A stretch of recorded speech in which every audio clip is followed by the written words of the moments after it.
this is about as good of a place as any to showcase my pride and joy 1989 Prelude Si four-wheel steering. This is a car that, as I've discussed elsewhere in the video, carries a lot of nostalgia for me.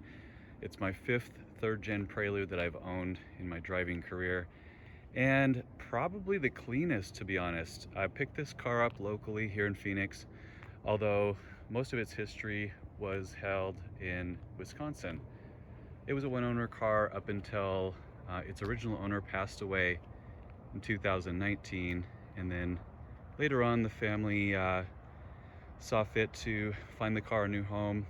It came to Arizona and was listed under a private seller this summer, and kind of swept me off my feet. So here we are. It's a bone stock original. Obviously the second year for Honda's famous four-wheel steering system. It first debuted in 1988. And this car is called, fittingly, Phoenix Red. It has been repainted once. Did a pretty good job, I will say. And it's not perfect, but for a 32-year-old Honda, it's actually in pretty darn nice shape.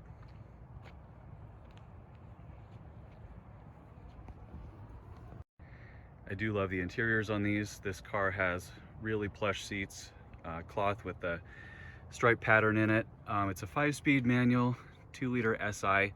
Current odometer sitting at 181,600 and change. I intentionally left the aftermarket CD player because, check that out, I do have my disc album sitting right there. There's a look at the passenger side. Again, super accommodating and comfy cabin for this car. Nothing digital with the controls or anything. Just a few buttons and knobs, and that gets the job done. One thing that's kind of interesting about these is you notice the seat belts are attached to the door. So ideally, I think the design was intended to keep them buckled. See, there's a notice here, emergency release located on buckle. So the idea was you're supposed to actually never unbuckle them from the latch in there, but it makes for an awkward ingress egress situation when you're trying to get in or out of the car with the buckles still attached there. There's the heart of the beast. This is a like I said, 2.0 liter SI, so not a lot of power here, but it is all original. Had some maintenance gone through recently, so the timing belt is fresh. Still sorting out a couple things. The air conditioning system on all of my third-gen Preludes has had issues, so this is no exception. We're still troubleshooting some of that, but luckily this time of year in Phoenix doesn't require air conditioning, so for right now I am a happy camper. Out back, I replaced the stainless steel exhaust finishers, which, believe it or not, are still available, not yet discontinued. Kind of cool story on that half mask up front. This was actually available in a brand new in a box sales scenario from a gentleman in Seattle. By the way, thanks to my buddy Steven for picking up that bra for me. The guy wasn't willing to ship it, but my buddy came in handy and helped me out with picking it up. So.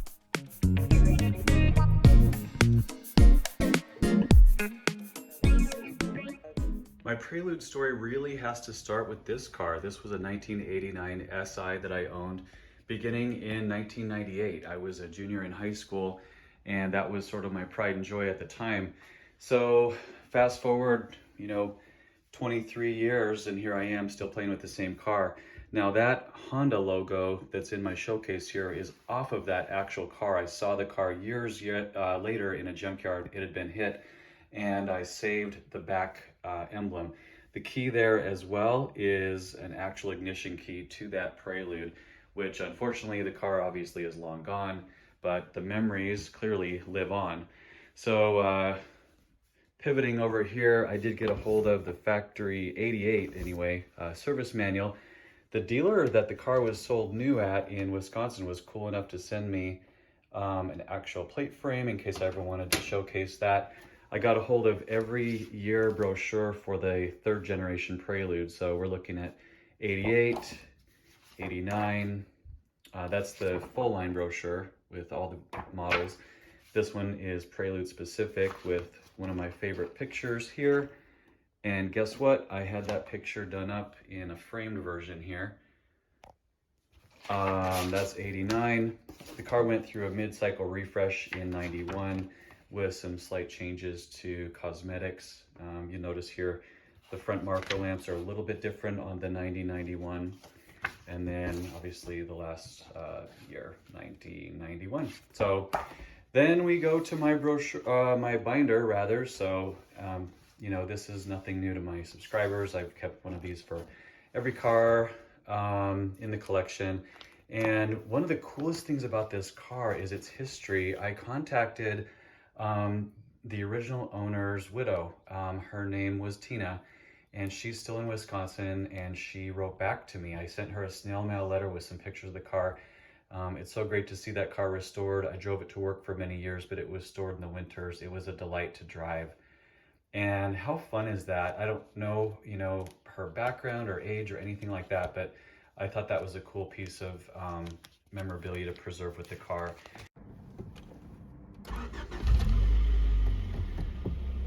I know some of you are a big fan of that traditional Honda startup sequence.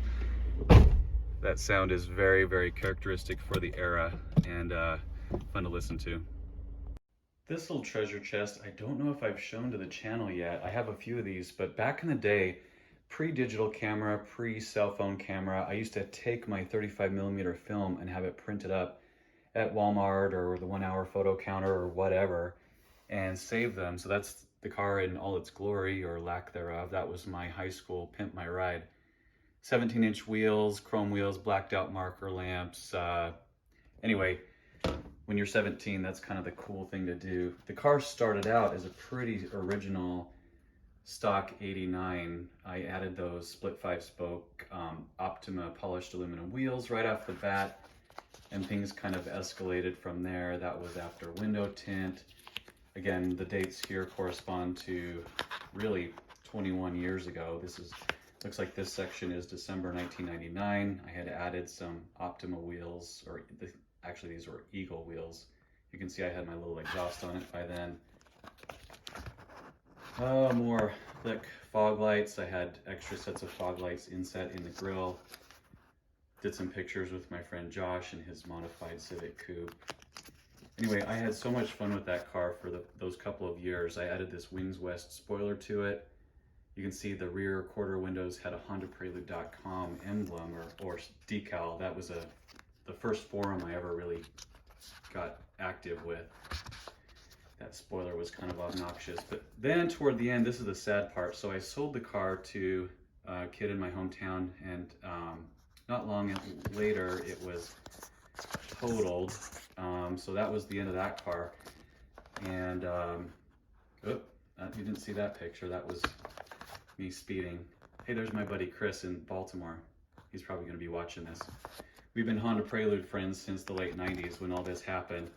But anyway, it was kind of sad to see that car in that condition. But, you know, the Prelude love has never really died off. I've obviously dabbled in Legends and other Acuras for about 20 years since. But I keep coming back to these. And like I said, this is my 5th third-gen Prelude, and driving it is just a massive trip down memory lane.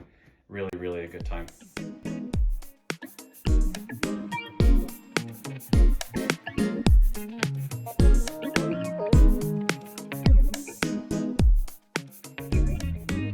I was lucky to get a hold of a lot of items with this car, including, let me be careful to retrieve this, but here's the original window sticker. From that dealer in Wisconsin, and the car had an MSRP of $18,695. The 4-wheel steer package, by the way, was a $1485 add-on, and I don't think it necessarily sold very many. Again, it was kind of like almost a novelty for a car that's already that small and nimble, but really, really adds to the driving experience. And then I got a hold of some great original literature, like some articles. I love this one from Car and Driver, dated August 1987, with a big feature on the car, massive spread there. Some other good ones in here from, this one looks like Road and Track. Motor Trend did one here, right there. The car really was sort of revolutionary for its time, just in terms of that futuristic, engineering. That's a great ad. Don't just sit there, the Prelude Si. One of the features in this car is, if I'm not mistaken, it has one of the lowest hoodlines for its era, and definitely was, an aerodynamic masterpiece when it rolled out. Couple things that I do with this car to preserve sort of the nostalgia.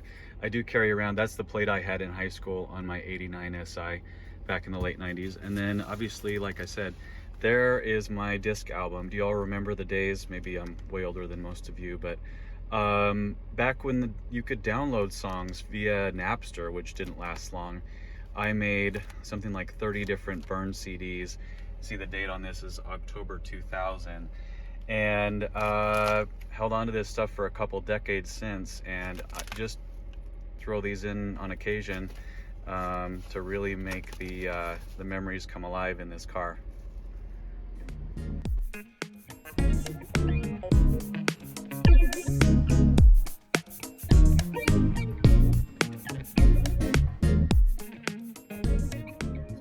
Show you the spreadsheet for this car. As I do with all my vehicles, this one has its own Excel sheet. This is the list that I've filtered for what I have accomplished with the car. As you can see, it comes out to almost 50 items, but in no particular order. In fact, just because these are alphabetical, these are the items that I've been sort of working to collect slash fix slash whatever address on this car since I started. So you can see it's a pretty comprehensive list, including some major maintenance items, some cosmetic items like this wheel refinish. There's window tint going on there, and even little details like replacing the clutch and brake pedal pads, which get worn out. It's all about those little nitty-gritty bits that I love to focus on. Obviously, this one's still pending. I can't bring myself to pay $380 for a die-cast model, but eventually I'll get to that point.